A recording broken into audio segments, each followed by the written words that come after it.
Morning दोस्तों, स्वागत है आप सभी का हमारे YouTube channel Mithun Bharti ATM में। आज के वीडियो में आप सब लोग जानेंगे success building program SBP training के बारे में। एसबीपी का मतलब होता है सक्सेस बिल्डिंग प्रोग्राम और इसका हिंदी होता है सफल भवन योजना। तो अगर आप डायरेक्ट सेलिंग कंपनी में काम कर रहे होंगे तो ये डायरेक्ट सेलिंग का तीसरा ट्रेनिंग है। अगर आपने साइकोलॉजी का ट्रेनिंग नहीं लिया है तो इस वीडियो के डिस्क्रिप्शन में जाकर देख सकते हैं, साइकोलॉजी का पूरा डिटेल्स आप सभी को मिल जाएगा। बाकी आप सभी को बता दें, आज का जो ट्रेनिंग है वो है एसबीपी ट्रेनिंग सफल भवन योजना सक्सेस बिल्डिंग प्रोग्राम। तो इसका हम लोग ए टू जेड सभी प्रकार की जानकारी लेंगे, लिस्ट के बारे में जानेंगे, वर्क के बारे में जानेंगे और भी बहुत सारी चीज़ें हैं जो कि आपको एसबीपी ट्रेनिंग में लेना चाहिए। अगर आपने नहीं लिया तो पूरा देखिए और जानकारी लीजिए एसबीपी ट्रेनिंग का सफल भवन योजना का। तो पहला क्वेश्चन है कि एसबीपी किसे कहते हैं। एसबीपी ये ट्रेनिंग है और एसबीपी को सबसे पहले हम लोग जानेंगे कि आखिर एसबीपी होता क्या है, एसबीपी किसे कहते हैं। तो एसबीपी किसे कहते हैं, उत्तर है यह एक निश्चित दायरा है, इस दायरे में रह करके काम करना एसबीपी कहलाता है। जैसे कि मान के चलिए बोतल में जितना जगह होता है उतना ही पानी डाल सकते हैं, ज़्यादा पानी डालेंगे तो उससे बाहर निकल जाएगा। उसी प्रकार से कंपनी का भी नियम और शर्तें होती है जो कि आपको मानना पड़ता है। तो आप जिस कंपनी में काम कर रहे हैं उसमें भी आपको नियम और शर्तें होती है, कानून दायरे होते हैं। तो एसबीपी क्या है, एक निश्चित दायरा है और इस दायरे में रह करके काम करना एसबीपी कहलाता है। अगर आप एसबीपी का फॉलोअप करते हैं, एसबीपी को मानते हैं तो आप कमेंट करके जरूर बताएं कि आप दायरे में रह के काम कर रहे हैं या नहीं, कंपनी के जो रूल रेगुलेशन है, नियम है, वो सभी फॉलो कर रहे हैं या नहीं, ये कमेंट जरूर करें। बाकी आप लोग जान गए कि एसबीपी किसे कहते हैं, कि एसबीपी जो है एक निश्चित दायरा है, एक निश्चित स्थान है, निश्चित जगह है और इस दायरे में रह करके काम करना एसबीपी कहलाता है। और दूसरा क्वेश्चन है एसबीपी का क्या मतलब होता है। एसबीपी जो ट्रेनिंग है तो हमने जान लिया कि एसबीपी किसे कहते हैं। बाकी आप जानिए कि एसबीपी आखिर होता क्या है, एसबीपी का मतलब क्या होता है। तो एस का मतलब होता है सक्सेस, जिसका हिंदी होता है सफल। बी का मतलब बिल्डिंग, जिसका मतलब भवन। और प्रोग्राम का मतलब योजना। तो ये तीनों मिलकर के बनते हैं सफल भवन योजना, सक्सेस बिल्डिंग प्रोग्राम। तीसरा जो क्वेश्चन है वो है आपका सफल किसे कहते हैं। डायरेक्ट सेलिंग बिजनेस में अगर आप ये ट्रेनिंग ले रहे हैं साइकोलॉजी के बाद ये एसबीपी ट्रेनिंग, तो एसबीपी में आपका आता है सक्सेस और सक्सेस का हिंदी होता है सफल। तो सफल सबसे पहले जानेंगे कि आखिर सफल कौन है, सफल व्यक्ति किसे कहते हैं, सफल बनने के लिए क्या करना पड़ता है। तो सफल किसे कहते हैं, उत्तर है जो इंसान अपने जीवन में दिक्कत परेशानियों का सामना करते हुए अपने मूल्यवान लक्ष्य को प्राप्त कर ले, उसे सफल कहते हैं। जैसे कि गरीब से अमीर बनना, मजदूर से डायरेक्ट सेलर बनना इत्यादि। ऐसे बहुत सारे लोग हैं जो कि गरीब है और गरीब से धीरे धीरे करके अमीर बने, तो बीच में बहुत सारे दिक्कत परेशानी आई, बहुत सारे चीज़ों का सामना किया, तब जाके अमीर बने। उसी प्रकार से एक मजदूर जब डायरेक्ट सेलिंग कंपनी में जाता है, जब 15,000 16,000 कमाने वाला व्यक्ति 20,000 25,000 रुपये लगा करके कंपनी में ज्वाइन करता है, तो वहाँ पर भी एक क्या रहता है, मजदूर रहता है बाहर में, लेकिन डायरेक्ट सेलिंग कंपनी में जा करके वो कम खाना खाता है और बहुत सारे दिक्कत परेशानियों को झेलता है, तब जाके वो एक डायरेक्ट सेलर बनता है। तो जो इंसान अपने जीवन में दिक्कत परेशानियों का सामना करते हुए मूल्यवान लक्ष्य को प्राप्त कर ले, अपने टारगेट को पूरा कर ले, उसी को बोलते हैं सफल। और आप अपने टारगेट को पूरा करेंगे या नहीं वो आपका टाइम बताएगा। बाकी आप लोग ट्रेनिंग लेते जाइए और आप लोग कमेंट जरूर से करिएगा कि आप जो है सफल बनेंगे या नहीं। और सफल का तोड़ होता है यहाँ पे, सा का मतलब होता है सही, फा का मतलब फैसला, ला का मतलब लाच। अगर आप लोग सही काम करेंगे, सही फैसला लेंगे तो आपका जो लक्ष्य है, आपका टारगेट जो है वो पूरा हो जाएगा। तो अगर आप सफल होना चाहते हैं, सफल का तोड़ का आपको उपलब्धि हासिल करना चाहते हैं, तो आपको जो है सही फैसला लक्ष्य के साथ लेना पड़ेगा और आपका लक्ष्य जो है, आपका टारगेट जो है, आपका ड्रीम जो है, उसके लिए आपको काम करना पड़ेगा। तो आपको जो है शुरुआत में दिक्कत परेशानियों का भी सामना करना पड़ेगा और दिक्कत परेशानियों का सामना कर लेंगे तो आपका जो लक्ष्य है, आपका टारगेट जो है वो पूरा भी हो सकता है। चौथा क्वेश्चन है एसबीपी ट्रेनिंग में, वो है आपका भवन। सक्सेस के बाद, सफल के बाद आपका आता है भवन और भवन इस ट्रेनिंग में बहुत ही अहम अदा रोल करता है। भवन का उदाहरण हम लोग बहुत ही डीपली तरीके से जानेंगे कि एसवीपी ट्रेनिंग में इसका उदाहरण किस लिए लिया गया है। भवन किसे कहते हैं, भवन का मतलब घर होता है, तो भवन आखिर होता क्या है, किसे कहते हैं। उत्तर है पृथ्वी के समतल भूधरातल पर बना एक ऐसा इमारत जो 4 पिलरों पर खड़ा हो, जिसमें ट्रिपल एमएमएम का प्रयोग हुआ हो। ट्रिपल एमएमएम का मतलब होता है मनी माइंड मटेरियल, यानी कि पैसा, दिमाग और वस्तुएं। तो अ, पृथ्वी के समतल भू धरातल पर बना एक ऐसा इमारत जो 4 पिलरों पर खड़ा हो, जिसमें ट्रिपल एमएम का प्रयोग हुआ हो तथा 2 या 2 से अधिक व्यक्ति अपने जीवन को व्यतीत करें, उसे भवन कहते हैं। जैसे ईंट का घर होता है, कच्चा मकान होता है मिट्टी का, तो ये सभी भवन के प्रकार होते हैं। तो और भवन जो होता है वो पृथ्वी के समतल भू धरातल पर बनता है। समतल यानी कि बराबर, ना ऊंच नीच गड़ा उड़ा कुछ नहीं, बल्कि बराबर जगह पे बनता है, जहाँ पर आपका जो चार पाई है वो बढ़िया से बिछ मतलब कि रख पाए। तो पृथ्वी के समतल भूधरातल पर बना एक ऐसा इमारत जो चार पिलरों पर खड़ा होता है। जो भवन जो होता है चार पिलर पर खड़ा होता है, चारों कोना में। और उन पिलरों का भी हम लोग नाम जानेंगे, जिसमें ट्रिपल एमएम का भवन में 3 एमएम का प्रयोग होता है, पैसा का यूज होता है, मनी का और माइंड का दिमाग लगता है, और मटेरियल भी लगता है। और दो या दो से अधिक व्यक्ति अपने जीवन को व्यतीत करते हैं। भवन में जो है दो या दो से अधिक व्यक्ति व्यतीत करते हैं, बिताते हैं, तो उसी को बोलते हैं भवन। उसी प्रकार से आप डायरेक्ट सेलिंग कंपनी में काम करने के लिए गए हैं, तो आपको जो है 4 डायरेक्ट ऑनलाइन को आपको लगाना है और अपना जो भवन है तैयार हो जाना है। तैयार कर लेंगे तो आपका जो है अभी से लेकर के आपके जितने सारे डाउनलाइन आएंगे या फिर जितने सारे आपके पुश्त आएंगे वो सभी आपके घर में रहेंगे। तो भवन जो है एक समय के लिए नहीं, 1 साल के लिए नहीं, 2 साल के लिए नहीं, बल्कि कई सालों के लिए बनाते हैं, जिसका यूज आप अभी करेंगे और बाद में भी होता रहेगा। तो ये होता है भवन। पांचवा जो क्वेश्चन है वो है भवन कितने तरह के होते हैं। और यहाँ पर उत्तर है भवन जो होता है वो 3 तरह के होता है। पहला जो होता है कच्चा मकान, और दूसरा जो पक्का मकान है, और दूसरा कच्चा मकान, और तीसरा झुग्गी झोपड़ियाँ। तो भवन जो होते हैं 3 प्रकार के होते हैं। एक ईंट वाला होता है भवन, पक्का भवन जिसे बोलते हैं, और दूसरा कच्चा भवन जो कि मिट्टी का होता है, झुग्गी झोपड़िया जो कि घास फूस से बना होता है। तो आप जो भवन बनाने वाले हैं एक पक्का भवन बनाएंगे और कई सालों तक चलेगा। तो इसलिए आप डायरेक्ट सेलिंग बिजनेस में गए काम करने के लिए, तो वहाँ पर भी आपको डाउनलाइन को लाना होगा अप्रोच के जरिए, और अप्रोच बढ़िया रहेगा तो आप बहुत अच्छे भवन बनाएंगे, और उस टीम से, उस भवन से आप कई सालों तक राज भी कर सकते हैं उसमें। तो छठा क्वेश्चन है भवन के 4 पिलरों का नाम क्या है। अभी हमने जाना कि भवन के 4 पिलर होते हैं, भवन जो होता है 4 पिलरों पर खड़ा होता है, लेकिन वो भवन के चारों पिलरों का नाम क्या है। तो भवन के चारों पिलरों का नाम है, पहला जो पिलर है वो है एजुकेशन जिसे शिक्षा कहते हैं, दूसरा जो पिलर है वो है रूल एंड रेगुलेशन जिसे नियम और शर्तें कहते हैं, तीसरा जो पिलर है वो है लिस्ट जिसे सूची कहते हैं, चौथा जो पिलर है वो उसका नाम है वर्क जिसे काम कहते हैं। तो भवन के यही 4 पिलर हैं जिनके माध्यम से घर जो है टिका रहता है, खड़ा रहता है। पहला जो है शिक्षा, और दूसरा नियम और शर्तें, तीसरा सूची और चौथा काम। यही भवन के 4 पिलर हैं। आप चाहे तो नोट में लिख सकते हैं।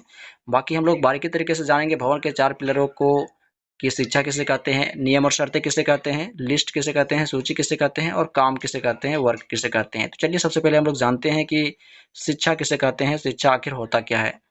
तो शिक्षा किसे कहते हैं, उत्तर है ज्ञान प्राप्त करने की वह प्रणाली है जो हमारे आंतरिक गुणों को आदान प्रदान करने का काम करती है, जैसे कि इज्जत से बात करना, सम्मान देना इत्यादि। ऐसे बहुत सारे लोग हैं जो कि शिक्षा का यूज नहीं करते हैं, जिसका गलत तरीके से भी लोगों से व्यवहार रहता है। तो शिक्षा जो है, शिक्षा ज्ञान प्राप्त करने की एक प्रणाली है, एक माध्यम है, एक सिस्टम है, जो हमारे आंतरिक गुणों को, जो हमारे अंदर में गुण रहता है, जो भी हमारे अ,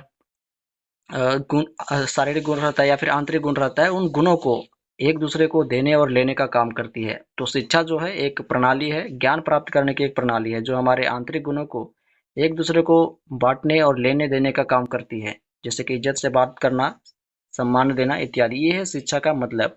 बाकी आप सभी लोग अगर पढ़े होंगे किसी भी क्लास में, तो आप कमेंट करके जरूर बताएं कि शिक्षा का डिफिनेशन हमें मालूम था। बाकी आप लोग नहीं जानते, डायरेक्ट सेलिंग कंपनी में आके जाने हैं तो भी कमेंट करें। सातवां जो क्वेश्चन है एसबीपी ट्रेनिंग में, वो है आपका शिक्षा कितने प्रकार का होता है। अभी हमने जाना कि शिक्षा जो है, शिक्षा किसे कहते हैं, शिक्षा ज्ञान प्राप्त करने की प्रणाली है, माध्यम है।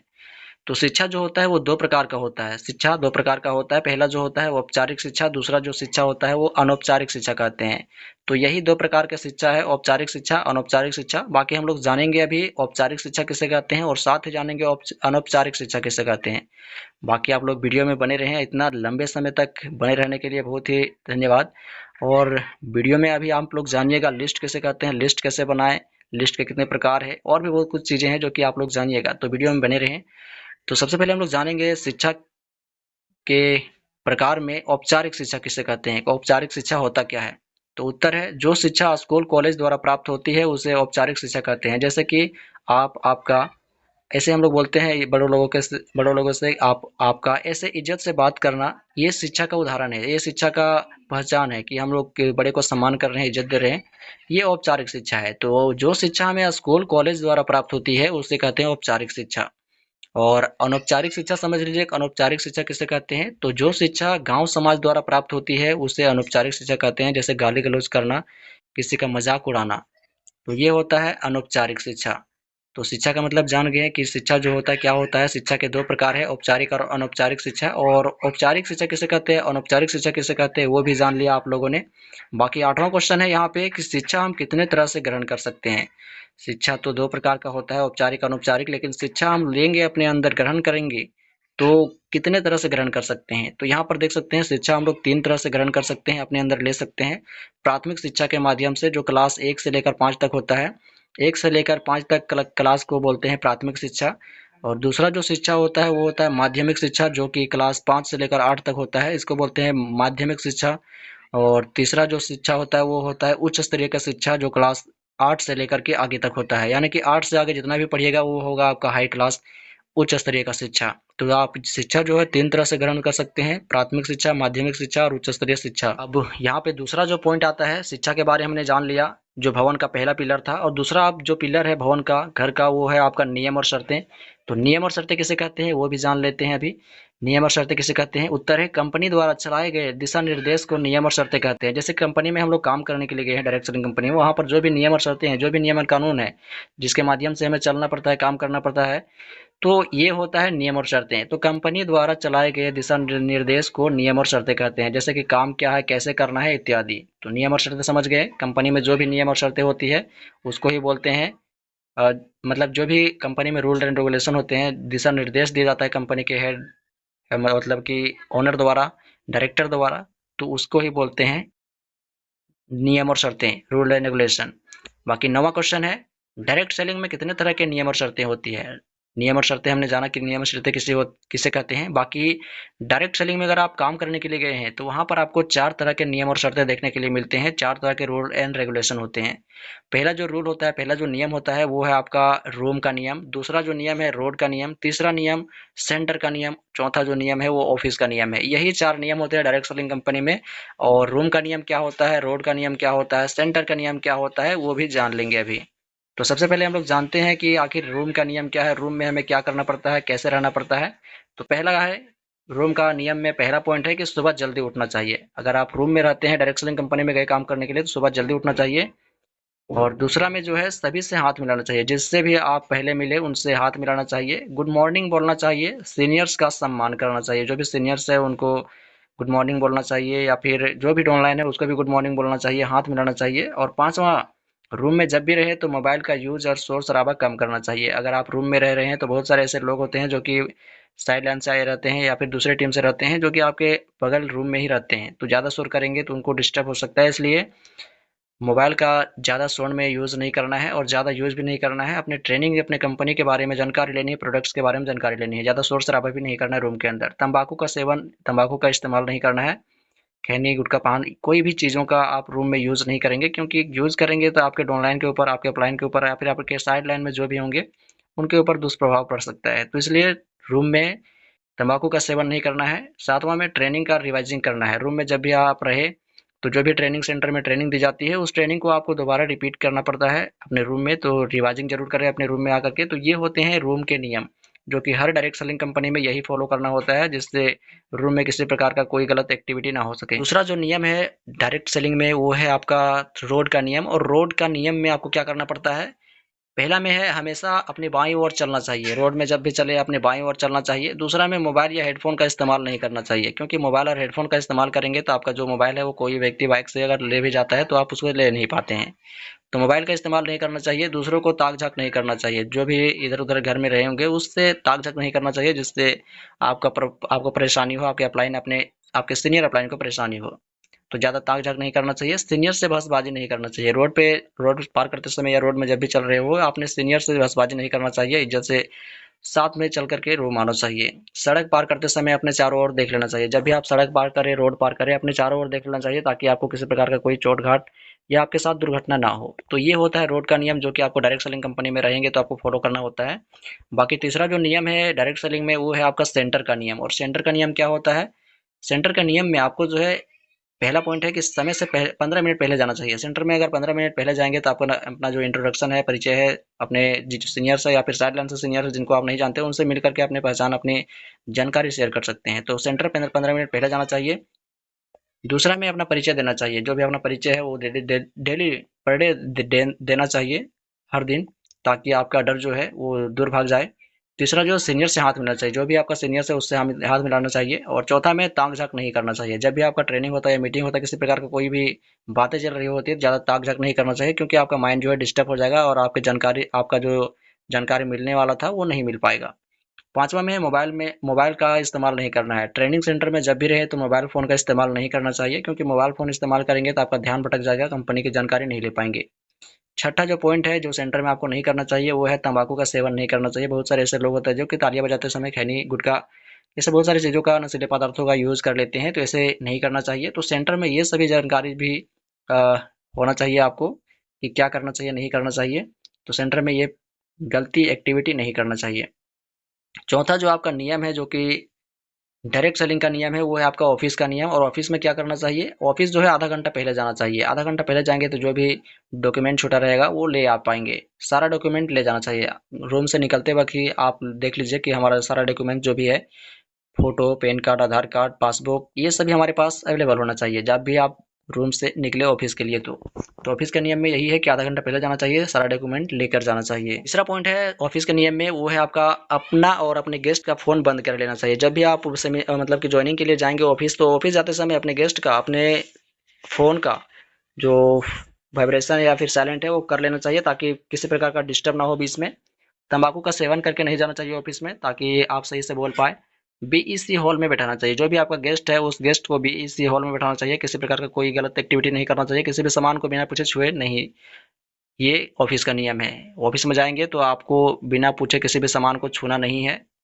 तो ये था ऑफिस का नियम। बाकी हम लोग जानेंगे भवन के तीसरा पिलर के बारे में। अभी हमने जाना भवन के दूसरा पिलर, जो है रूल एंड रेगुलेशन, नियम और शर्तें। तीसरा पिलर है भवन का, वो है आपका सूची, जिसे लिस्ट कहते हैं। तो सबसे पहले हम लोग जानेंगे आखिर सूची होता क्या है, लिस्ट किसे कहते हैं।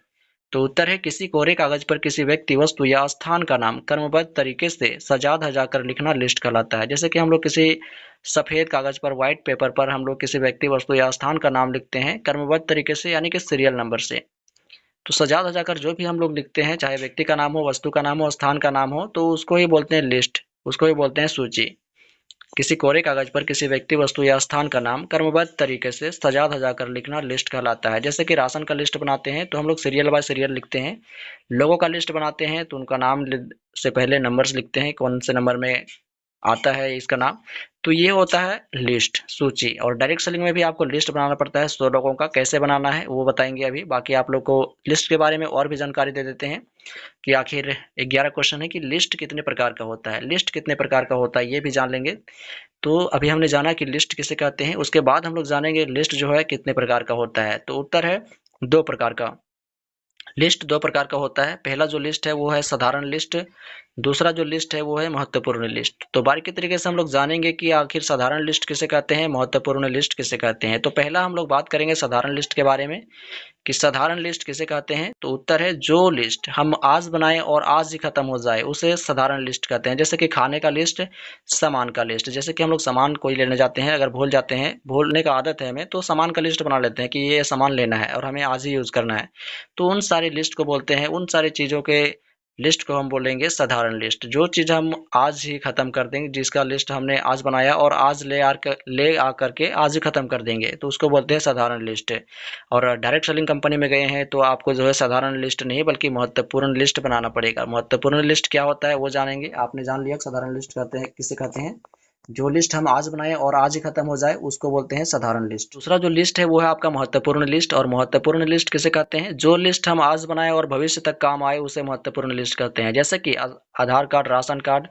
और हम डायरेक्ट सेलिंग कंपनी में जो भी लोगों का लिस्ट बनाते हैं वो आज बनाते हैं और हम कई दिनों तक, कई महीनों तक, कई साल तक भी हो सकता है उसको यूज करते हैं, तो इसको बोलते हैं महत्वपूर्ण लिस्ट, इंपॉर्टेंट लिस्ट।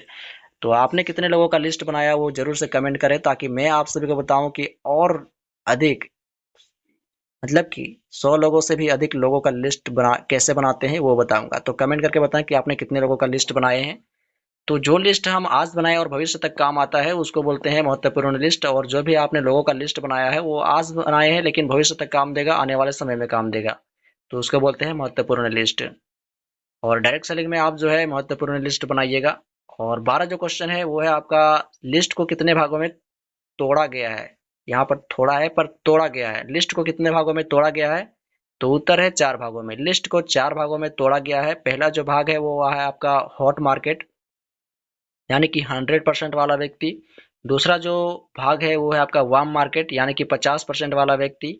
तीसरा जो आपका भाग है वो है आपका कोल्ड मार्केट, जो 25% वाला व्यक्ति है। और चौथा भाग है फ्रेश मार्केट, जो कि 0% से लेकर के 100% भी विश्वास करता है, वो उससे बोलते हैं फ्रेश मार्केट। तो ये है मतलब कि लिस्ट के 4 भाग जो कि तोड़े गए हैं। लिस्ट को 4 भागों में तोड़े गए हैं, hot market, warm market, cold market, fresh market. और इन्हीं 3 मार्केट से, hot market, warm market, cold market, fresh market को हम छोड़ देंगे। बाकी हम लोग इन्हीं 3 मार्केट से लिस्ट बनाना सीखेंगे। हॉट मार्केट से लिस्ट कैसे बनाते हैं, वार्म मार्केट से, कोल्ड मार्केट से। तो हॉट मार्केट किसे कहते हैं, जो व्यक्ति हमारे ऊपर 100% विश्वास करता है उसको बोलते हैं हॉट मार्केट। यानी कि हम लोग डायरेक्ट सेलिंग कंपनी में गए काम करने के लिए, वहां पर आपने अप्रोच किया, उस व्यक्ति के पास फोन लगाया, तो व्यक्ति जो है आपके साथ काम करने के लिए तुरंत हाँ कर देता है, एग्री हो जाता है, तो इसको बोलते हैं हॉट मार्केट। तो जो इंसान आपके साथ 100% विश्वास करे, आपके ऊपर 100% विश्वास करे, 100% विश्वास करे कि हाँ ये बंदा सही है, ये जो काम देगा सही देगा, तो इस इंसान को बोलेंगे हम लोग हॉट मार्केट। और वार्म मार्केट, जो आपके ऊपर 50% विश्वास करता है, अगर उस बुलाएंगे तो वो सोचेगा कि आना है कि नहीं आना है, तो ऐसे व्यक्ति को बोलते हैं हम लोग वार्म मार्केट। और कोल्ड मार्केट, जो इंसान आपके ऊपर विश्वास ना के बराबर करता है, और उसे बोलते हैं हम लोग वार्म कोल्ड मार्केट। और फ्रेश मार्केट, जो इंसान आपके ऊपर विश्वास करता ही नहीं है, और ये ऐसा इंसान मतलब कि ऐसा भी समय आता है जो कि वो जो जिस पे आप विश्वास नहीं करेंगे वही आपके पास काम करने के लिए आएगा, तो यही इंसान जो है हॉट मार्केट में बदल जाएगा। तो आप जो है सिर्फ समझ लीजिए कि हॉट मार्केट जो आपके ऊपर 100% विश्वास करता है, पूरा पूरा विश्वास करता है, जो आपके साथ काम करने के लिए तुरंत एग्री हो जाए। वार्म मार्केट जो सोचेगा, कोल्ड मार्केट जो सोचेगा और नहीं भी आ सकता है, आ भी सकता है। फ्रेश मार्केट आपके अंदर ये भी काम कर सकता है, नहीं कर सकता है। तो ये 4 प्रकार के भागों में बांटा गया है लिस्ट को। और हम लोग 3 प्रकार के लिस्ट मतलब भागों से लिस्ट बनाएंगे, hot market, warm market, cold market. तो 13 क्वेश्चन है, लिस्ट को कितने भागों में बांटा गया है। अब तोड़ा तो गया है 4 भागों में, अब 2 भागों में बांट दिया गया है। पहला जो लिस्ट का भाग है वो है आपका रिलेशनशिप। रिलेशनशिप से यानी कि हम लोग बात करेंगे यहाँ पर जो हमारे रिश्तेदार हैं उनसे लिस्ट बनाएंगे। और दूसरा में फ्रेंडशिप, जो भी हमारे दोस्त हैं उनसे लिस्ट बनाएंगे। तो सबसे पहले हम लोग रिलेशनशिप और फ्रेंडशिप से लिस्ट बनाना सीखते हैं। चलिए हम लोग आगे बढ़ते हैं। बाकी आप सभी को बता दें, वीडियो को अभी तक लाइक नहीं किया तो लाइक करें, चैनल को सब्सक्राइब करें ताकि मेरा वीडियो आप तक तुरंत पहुंचते रहे। तो चलिए हम लोग लिस्ट जो है बनाने जाते हैं। तो 14 क्वेश्चन है यहाँ पे कि लिस्ट बनाने का तरीका क्या है। अगर लिस्ट बनाना चाहते हैं, अगर आपके पास लिस्ट बनाने के लिए कोई नोट्स या फिर कोई प्रकार का लिस्ट पेपर नहीं मिला है, तो आप जो है अपने कॉपी में, अपने डायरी में लिस्ट बना सकते हैं। लिस्ट बनाने का तरीका है यहाँ पे, पहला में आपको फर्स्ट में लिखना है सीरियल नंबर SR, दूसरा में नाम लिखना है, तीसरा में नंबर लिखना है, चौथा में विलेज गांव, पांचवा में रिलेशनशिप, पांचवा में रिलेशनशिप है, और छठा में मार्केट की कौन सा मार्केट है, हॉट मार्केट है, वार्म मार्केट है, कोल्ड मार्केट है। तो सीरियल नंबर में यहाँ पर 1 2 3 लिख देंगे, और उसके बाद नाम जो भी होगा वो लिख देंगे, नंबर क्या क्या है वो लिख लेंगे, गांव कहाँ कहाँ है वो लिख लेंगे, कौन लगता है, रिलेशन क्या है वो लिख लेंगे। और ये जो फर्स्ट वाला है वो आपके ऊपर कितना विश्वास करता है। अगर 100% विश्वास करता है तो H लिखेंगे यानी कि हॉट मार्केट। अगर आपका 25% विश्वास करता है तो C लिखेंगे यानी कोल्ड मार्केट। अगर आपके ऊपर 50% विश्वास करता है तो उसको लिखेंगे वार्म मार्केट यानी कि W। तो इस प्रकार से आप लिस्ट बना सकते हैं। आगे और भी नंबर्स लिख करके बहुत लोगों का लिस्ट बना सकते हैं। तो आप लोग जान गए कैसे बनाना है लिस्ट। लिस्ट बनाने का तरीका यही है, इस प्रकार से लिस्ट बना सकते हैं ताकि आप जो है सही तरीके से छांट करके लोगों से बात कर पाए। तो इस प्रकार से आप लिस्ट बना सकते हैं। लिस्ट बनाने का तरीका यही है। नोट है, डायरेक्ट सेलिंग में लिस्ट हमेशा 3 मार्केट से ही बनाया जाता है। मैंने पहले ही बताया कि डायरेक्ट सेलिंग में आपको जो है 3 ही मार्केट से लिस्ट बनाना पड़ता है, क्योंकि 3 ही मार्केट से ज़्यादा उम्मीद की जा सकती है। और जो फ्रेश मार्केट है वो ना और हाँ दोनों भी हो सकता है। इस पे मतलब कि विश्वास कर भी सकते हैं, नहीं भी कर सकते हैं। 15 क्वेश्चन है कि कार्य किसे कहते हैं। अब हमारा आता है भवन के चौथा पिलर जिसे हम कार्य कहते हैं, काम कहते हैं, वर्क कहते हैं। तो आखिर काम किसे कहते हैं, वर्क किसे कहते हैं, कार्य किसे कहते हैं? तो उत्तर है किसी भी वस्तु को एक स्थान से दूसरे स्थान तक रखने में जो हमारी शारीरिक एवं मानसिक ऊर्जा खत्म होती है उसे कार्य कहते हैं। जैसे कि कुर्सी उठाकर दूसरी जगह रखना, काम करना इत्यादि। ऐसे बहुत सारे लोग हैं जो कि कलम को उठा करके एक जगह से दूसरी जगह रखते हैं, या फिर कलम उठा करके से अपने शिक्षक को देते हैं। तो क्या किया, कलम उठाया, दिमाग का यूज हुआ, मतलब कि कलम उठाने के बारे में सोचा, दिमाग का यूज हुआ, कलम उठाया, मानसिक मतलब कि शारीरिक ऊर्जा भी गया, शरीर से भी काम किए। तो ये हो गया आपका कार्य। यानी कि किसी भी वस्तु को एक स्थान से दूसरे स्थान तक रखने में जो हमारे शरीर का यूज होता है, दिमाग का यूज होता है, उसको ही बोलते हैं कार्य। तो कार्य समझ गए किसे कहते हैं। और डायरेक्ट सेलिंग में भी आपको जो है दिमाग का भी यूज करना पड़ेगा, शरीर का भी यूज करना पड़ेगा। दोनों तरीके से आप यूज करेंगे तो जल्दी सक्सेस होंगे। 16 क्वेश्चन है, कार्य कितने तरह के होते हैं? अगर हम लोग काम कर रहे हैं तो कौन सा काम कर रहे हैं, सही काम कर रहे हैं, गलत काम कर रहे हैं डायरेक्ट सेलिंग बिजनेस में, और कौन सा काम कर रहे हैं ये जानेंगे। कार्य तो हम लोग जान गए, काम तो जान गए, काम किसे कहते हैं, कार्य किसे कहते हैं। कार्य जो है, काम जो है किसी एक वस्तु को एक स्थान से दूसरे स्थान तक रखने में जो हमारी शारीरिक एवं मानसिक ऊर्जा खत्म होती है उसे कार्य कहते हैं। लेकिन जो कार्य होता है, काम जो होता है, वो कितने प्रकार का होता है, कितने तरह का होता है? तो उत्तर है यहाँ पे दो तरह का। पहला जो काम है वो है प्रोफेशनल कार्य, प्रोफेशनल काम भी बोल सकते हैं। दूसरा जो काम है नॉन प्रोफेशनल काम है, नॉन प्रोफेशनल कार्य। काम जो होता है वो दो ही प्रकार का होता है, प्रोफेशनल काम और नॉन प्रोफेशनल काम। तो बारीकी तरीके से हम लोग जानेंगे इन दोनों के बारे में कि प्रोफेशनल कार्य किसे कहते हैं, नॉन प्रोफेशनल कार्य किसे कहते हैं। तो सबसे पहले हम लोग जानते हैं प्रोफेशनल कार्य किसे कहते हैं। उत्तर है जो जिस किसी खेल या कार्य में नियम और शर्तें लागू होती है तथा 5 प्रकार का प्रॉफिट होता है, जैसे कि नाम, सम्मान, इज्जत, दौलत, शोहरत। ये 5 प्रकार के प्रॉफिट अगर हो रही है जिस भी खेल या काम में, उसे प्रोफेशनल कार्य कहते हैं, प्रोफेशनल काम कहते हैं। जैसे कि क्रिकेट, फुटबॉल और डायरेक्ट सेलिंग। और डायरेक्ट सेलिंग जो भी डायरेक्ट सेलिंग कंपनी में काम कर रहे हैं उनके लिए भी आप लोग को बता दें, आप जो काम कर रहे हैं वो एक प्रोफेशनल काम है, ना कि लेबर कुल्ले वाला, ना कि दिहाड़ी मजदूरी वाला। आप एक प्रोफेशनल काम कर रहे हैं, अपने दिमाग का यूज़ कर रहे हैं, अपने शरीर का भी यूज़ कर रहे हैं। तो ज़्यादा भारी काम नहीं है, बल्कि आपको जो है एक स्मार्ट तरीके से काम करना है। आप जो है एक प्रोफेशनल काम कर रहे हैं, स्मार्ट काम कर रहे हैं, आपको किसी प्रकार का कोई दिक्कत नहीं होना चाहिए। तो जिस किसी खेल या कार्य में नियम और शर्तें लागू होती है उसे प्रोफेशनल काम कहते हैं।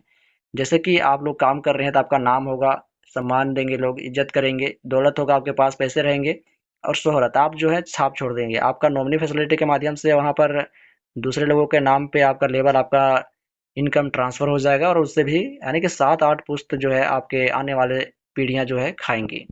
तो ये होता है प्रोफेशनल काम। और आप जो काम कर रहे हैं एक प्रोफेशनल काम है। प्रोफेशनल काम किसे कहते हैं, प्रोफेशनल कार्य किसे कहते हैं? जिस किसी खेल या कार्य में नियम और शर्तें लागू होती है तथा 5 प्रकार का प्रॉफिट होता है, जैसे कि नाम, सम्मान, इज्जत, दौलत, शोहरत, उसे प्रोफेशनल काम कहते हैं। जैसे कि क्रिकेट, फुटबॉल और डायरेक्ट सेलिंग। यहाँ पर दूसरा जो है, दूसरा क्वेश्चन कि नॉन प्रोफेशनल कार्य किसे कहते हैं। अभी हमने जाना कि प्रोफेशनल कार्य किसे कहते हैं, अभी हम लोग जानेंगे नॉन प्रोफेशनल कार्य किसे कहते हैं। उत्तर है जिस किसी खेल या कार्य में नियम और शर्तें लागू नहीं होती है तथा 5 प्रकार का प्रॉफिट नहीं होता है उसे नॉन प्रोफेशनल कार्य कहते हैं। जैसे कि गिल्ली डंडा खेलना, कंचे खेलना, गट्टर खेलना, ये सभी जो काम है नॉन प्रोफेशनल काम है। इसमें आपका नाम नहीं होगा, ना इज्जत होगा, यानी कि नाम तो होगा, कुछ लोग जानेंगे, गांव तक ही जानेंगे, लड़के लोग ही जानेंगे, आपका सम्मान नहीं करेंगे, आपका इज्जत नहीं करेंगे, आपको पैसा नहीं मिलेगा, उसमें आपका छाप नहीं छूटेगा। तो ये नॉन प्रोफेशनल काम है। यानी कि जिस किसी खेल या काम को हम करें उसमें किसी प्रकार का कोई प्रॉफिट नहीं हो, उसको ही बोलते हैं नॉन प्रोफेशनल काम। और आप जो काम कर रहे हैं एक डायरेक्ट सेलिंग बिजनेस है, और उस काम को बोलते हैं प्रोफेशनल काम, प्रोफेशनल वर्क। 17वां क्वेश्चन है कि योजना किसे कहते हैं। हमने पूरे तरीके से शिक्षा के बारे में जाना, नियम शर्तें के बारे में जाना, लिस्ट के बारे में जाना, कार्य के बारे में जाना, यानी कि भवन के सभी पिलरों के बारे में हमने डिस्कस कर लिया, बातें कर ली, जानकारी ले ली। बाकी अपना ये अब यहाँ पे आता है, सफल के बाद हमने भवन के बारे में जाना। अब हम लोग जानेंगे योजना के बारे में कि आखिर योजना क्या होता है। सफल भवन योजना। तो लास्ट में हमारा बचता है योजना किसे कहते हैं। उत्तर है दो या दो से अधिक व्यक्ति किसी उचित स्थान पर बैठकर किसी खेल या कार्य के प्रति बात विचार करें या बातचीत करें, और अंतिम में जो निष्कर्ष निकले जिस पर सबकी सहमति हो और सब मिलजुल कर काम करें उसे योजना कहते हैं। जैसे कि प्रमोशन दिलाना, टीम को जिताना। ऐसे बहुत सारे लोग हैं जो कि दो या दो से अधिक व्यक्ति मिलकर के किसी खेल या कार्य के प्रति बात करते हैं। जैसे कि हम लोग डायरेक्ट सेलिंग कंपनी में काम कर रहे हैं, वहाँ पर जो है किसी का प्रमोशन दिलाना है, तो प्रमोशन दिलाने के लिए क्या करते हैं, मीटिंग्स करते हैं रात में या फिर कभी भी, मतलब कि दो या दो से अधिक व्यक्ति किसी शांत जगह में बैठ करके, किसी किसी उचित स्थान पर बैठ करके, क्योंकि इस महीने में इसका प्रमोशन हो जाना चाहिए, इसके अपलाइन का प्रमोशन हो जाना चाहिए, तो इसके लिए हम लोग प्लानिंग करते हैं, योजना बनाते हैं। बातचीत करते हैं और अंतिम में फैसला आता है। सब लोग मिलजुल कर बात करते हैं और बोलते हैं कि हाँ, इसका प्रमोशन दिलाएंगे इस महीने में, और सब मिलजुल कर काम भी करते हैं। इसको बोलते हैं योजना। तो योजना आप लोग बनाकर काम कर रहे हैं या नहीं है वो कमेंट जरूर करेंगे। बाकी आप सभी को योजना बनाकर काम करना चाहिए, ताकि योजना बना रहेगा तो हारने की कोई उम्मीद भी ना रहेगी, जीतने की उम्मीद रहेगी। तो योजना किसे कहते हैं समझ गए। दो या दो से अधिक व्यक्ति किसी उचित स्थान पर बैठकर किसी खेल या कार्य के प्रति बात विचार करें, बातचीत करें, और अंतिम में जो निष्कर्ष निकले जिस पर सबकी सहमति हो और सब मिलजुल कर काम करें, उसे योजना कहते हैं। जैसे कि प्रमोशन दिलाना, टीम को जिताना, ये होता है योजना। अब 18वां क्वेश्चन है, डायरेक्ट सेलिंग में सफल भवन योजना ट्रेनिंग को किस लिए रखा गया, यानी एसबीपी ट्रेनिंग को किस लिए रखा गया। एसबीपी जो ट्रेनिंग है, सक्सेस बिल्डिंग प्रोग्राम ट्रेनिंग है, इस डायरेक्ट सेलिंग ट्रेनिंग में, डायरेक्ट सेलिंग बिजनेस में इस ट्रेनिंग को किस लिए रखा गया। तो उत्तर है, जब भी हमारे बिजनेस में नया व्यक्ति आता है तो उसको कंपनी के नियम कानून की जानकारी नहीं होती है। इस ट्रेनिंग के माध्यम से उस व्यक्ति को कंपनी के नियम शर्तों की जानकारी दी जाती है, यानी कि बताया जाता है कि रूम में कैसे रहना चाहिए, रोड पे कैसे रहना चाहिए, सेंटर में क्या करना चाहिए, ऑफिस में कैसे जाना चाहिए नहीं जाना चाहिए, क्या करना चाहिए नहीं करना चाहिए। बाकी हम लोग फुल तरीके से जाने इस ट्रेनिंग के माध्यम से लिस्ट के बारे में। तो इस ट्रेनिंग के माध्यम से उसको रूल एंड रेगुलेशन की जानकारी दी जाती है, लिस्ट बनाने के लिए बोला जाता है, टीम के कुछ जानकारी दी जाती है। तो इसलिए डायरेक्ट सेलिंग बिजनेस में एसबीपी ट्रेनिंग को रखा गया कि जो नया गेस्ट आता है उसको कंपनी की जानकारी दी जाए, कंपनी के नियम और शर्तें, कंपनी के रूल एंड रेगुलेशन के बारे में बताया जाए। बाकी आप सभी को ये एसबीपी का ट्रेनिंग, सक्सेस बिल्डिंग प्रोग्राम का ट्रेनिंग, सफल भवन योजना का ट्रेनिंग कैसा लगा वो कमेंट करके बताएं। बाकी आप लोग अपने दोस्तों के पास भी इस वीडियो को शेयर करें, ताकि वो भी इस ट्रेनिंग की जानकारी ए टू जेड की ले सके। और अभी तक आपने सब्सक्राइब नहीं किया तो सब्सक्राइब जरूर करें।